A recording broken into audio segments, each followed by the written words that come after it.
नई संसद उद्घाटन समारोह का 20 विपक्षी पार्टियों ने बहिष्कार किया है, जबकि वहीं 17 दल शामिल होंगे। संसद के नए भवन के उद्घाटन पर विवाद थम नहीं रहा है। कुल 40 पार्टियों में से कांग्रेस समेत 20 विपक्षी पार्टियों ने इसके बहिष्कार का ऐलान किया है। उधर भाजपा समेत 17 पार्टियों ने सरकार के न्योते को स्वीकार कर लिया है। इस बीच सुप्रीम कोर्ट में राष्ट्रपति से नई संसद का उद्घाटन कराने का निर्देश देने वाली याचिका दायर की गई है।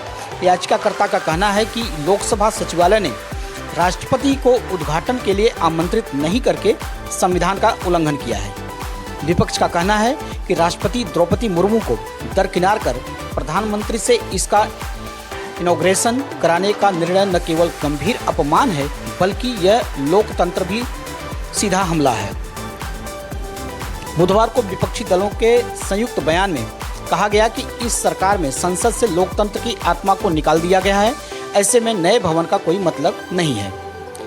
अब हम आपको बता रहे हैं ये जो कौन कौन सी 17 पार्टियां हैं जो उद्घाटन समारोह में शामिल होंगी।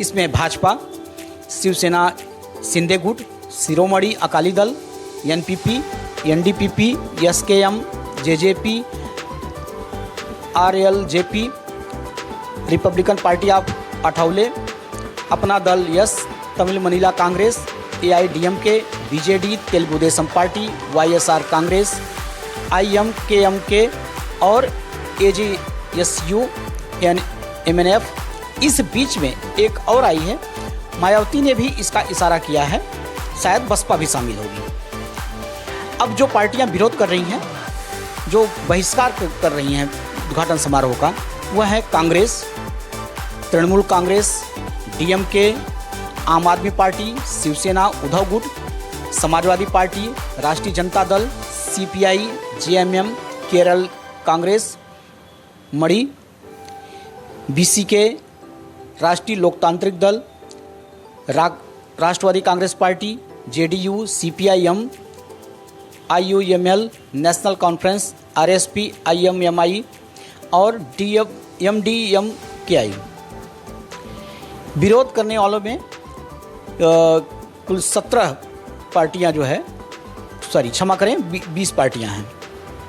और इस विषय को लेकर, नए संसद के विवाद को लेकर, भवन के उद्घाटन को लेकर अलग अलग लोगों ने क्या कहा है। कांग्रेस नेता जयराम नरेश ने कहा है, कल राष्ट्रपति द्रौपदी मुर्मू ने रांची में देश के सबसे बड़े न्यायिक परिसर का इनॉग्रेशन किया। यह एक व्यक्ति के अहंकार और आत्म प्रचार की इच्छा है, जिसने पहली आदिवासी महिला राष्ट्रपति को 28 मई को नए संसद भवन का इनॉग्रेशन करने के संवैधानिक विशेषाधिकार से वंचित कर दिया है। वहीं गुलाम नबी आज़ाद ने कहा है कि जहां तक नया संसद भवन बनाने की बात है, तो यह नई बात नहीं है। यह 32 साल पहले कांग्रेस की ही सोच थी। अब कोई इसका बहिष्कार करता है या उद्घाटन समारोह में नहीं जाता है, तो इस पर उन्हें कोई टिप्पणी नहीं करनी है। नए भवन का निर्माण जरूरी था और यह अच्छा है, अब बन गया है। एक तरह से इन्होंने भाजपा का समर्थन किया है। और योगी आदित्यनाथ ने कहा है, नई संसद पर बयानबाजी करना गलत है, विपक्ष सिर्फ राजनीति कर रहा है, ये गैर जिम्मेदाराना रवैया है। अब आपको हम बताएं कि कल जो कार्यक्रम है उसकी जो रूपरेखा तैयार की गई है। नए संसद भवन में 28 मई यानी रविवार सुबह हवन के साथ पूजा होगी। प्रधानमंत्री नरेंद्र मोदी दोपहर 12 बजे भवन का उद्घाटन करेंगे। इस मौके पर सांसद भवन के निर्माण में योगदान देने वाले श्रम योगियों का सम्मान भी किया जाएगा। और 25 साल बाद राजदंड का संसद में प्रवेश होगा। मोदी 28 मई को नए संसद भवन के उद्घाटन के मौके पर लोकसभा अध्यक्ष के आसन के पास पवित्र सेंगोल, जिसे राजदंड कहते हैं, स्थापित करेंगे। अंग्रेजों की तरफ से 14 अगस्त 1947 की रात इसे पंडित नेहरू को सत्ता हस्तांतरण के रूप में सौंपा गया था। 1960 से पहले यह भवन आनंद भवन और फिर 1978 से इलाहाबाद म्यूजियम में रखा गया था।